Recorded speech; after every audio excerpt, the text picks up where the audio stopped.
Ito na sir yung piping. May tagas dito kaya nilagyan natin siya ng beta gray. Malakas yung pump ng oil. Flinashing na rin natin siya. Nilinis natin yung tangke.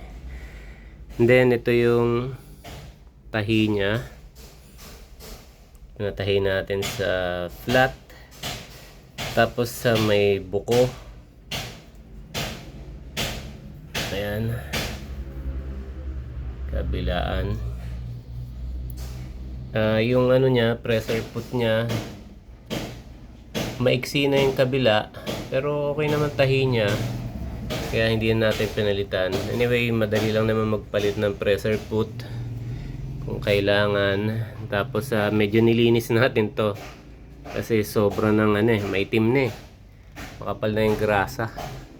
Tapos yung filter sa oil, pinalitan na rin natin. Nilagyan natin ng filter. Wala pala siyang filter. Kaya nilagyan natin siya ng filter sa oil.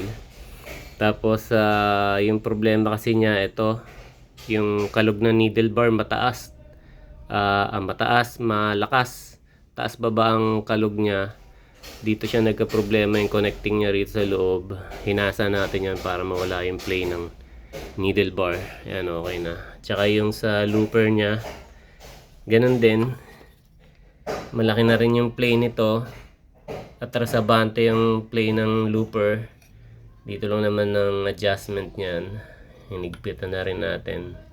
Chinek natin yung timing. Okay naman. Kaya ganyan na yung tahi niya ngayon.